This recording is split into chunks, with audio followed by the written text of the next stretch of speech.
दोस्तों नमस्कार। स्वागत है आपका आपके पसंदीदा चैनल डिफरेंस बिटवीन पर, जहां हम जटिल चीजों को बनाते हैं आसान और मजेदार।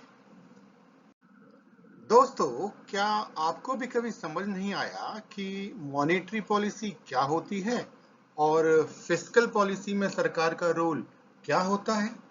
कोई बात नहीं, आज हम इसे समझेंगे आसान रोजमर्रा के उदाहरणों सहित। तो चलिए शुरू करते हैं एक मजेदार तुलना दो आर्थिक दिग्गजों के बीच। तो सबसे पहले मिलिए हमारे देश के मनी मास्टर से, यानी RBI, reserve bank of India. दोस्तों, जब देश में महंगाई बढ़ती है, मान लीजिए जैसे टमाटर 20 रुपए किलो से बढ़कर 100 रुपए किलो हो जाए, तो यहाँ आरबीआई अपनी मौद्रिक नीति यानी मॉनेटरी पॉलिसी का इस्तेमाल करता है।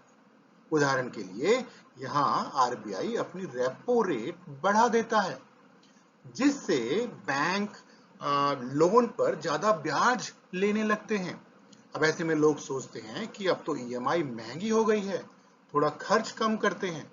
नतीजा, जब लोग खर्च कम करने लगते हैं तो बाजार में मांग घटने लगती है और धीरे धीरे महंगाई काबू में आने लगती है। दोस्तों, यही है आरबीआई का मॉनेटरी मैजिक। दोस्तों, अब आते हैं फिस्कल पॉलिसी पर, जो है हमारी सरकार का पावरफुल प्लान, और इसे बनाते हैं हमारे माननीय वित्त मंत्री जी। चलिए मान लीजिए देश में किसी कारणवश बेरोजगारी बढ़ गई है, तो ऐसे हालात में सरकार क्या करेगी? वो मनरेगा, रेलवे प्रोजेक्ट या नए हाईवे जैसे कामों में पैसे लगाएगी, यानी लोगों को काम मिलेगा, सैलरी मिलेगी, लोग खर्च कर सकेंगे और इससे देश की अर्थव्यवस्था को बूस्ट मिलेगा। और हाँ, सरकार कभी-कभी टैक्स भी कम कर देती है, ताकि आपके पास खर्च करने के लिए ज्यादा पैसे रहें। दोस्तों, यही है हमारी सरकार का फिस्कल पॉलिसी का फंडा। दोस्तों, मुझे आशा है आप समझे होंगे मॉनेटरी पॉलिसी और फिस्कल पॉलिसी का अंतर।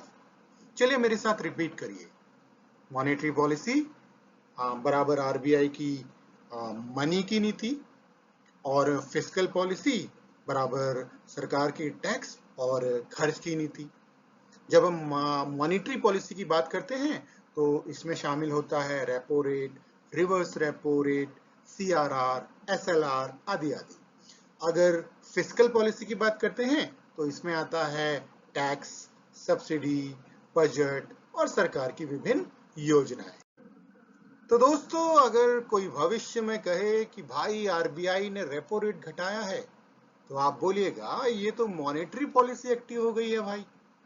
और कोई कहे कि सरकार ने बजट में किसानों को छूट दी है, तो आप बोलिएगा ये तो फिस्कल पॉलिसी का कमाल है। दोस्तों, अब जब कोई पूछे भाई देश की अर्थव्यवस्था किसके हाथ में है, तो आप सीधे सीधे कहिए कि आरबीआई संभालता है पैसे का बहाव यानी मॉनेटरी पॉलिसी, और सरकार तय करती है टैक्स और खर्च यानी फिस्कल पॉलिसी। तो याद रखिए, पैसा कैसे चलेगा आरबीआई तय करता है, पैसा खर्च कहां होगा सरकार तय करेगी। तो दोस्तों, आशा है ये कॉन्सेप्ट मॉनेटरी पॉलिसी और फिस्कल पॉलिसी का आपको समझ आया होगा। ये वीडियो पसंद आया है तो लाइक कीजिए, शेयर कीजिए और दोस्तों सब्सक्राइब करना मत भूलिएगा। कमेंट करके बताइए कि अगली बार कौन सा आर्थिक, सामाजिक, राजनीतिक या सांस्कृतिक फर्क आप जानना चाहते हैं। धन्यवाद, मिलते हैं अगले वीडियो में। जय हिंद।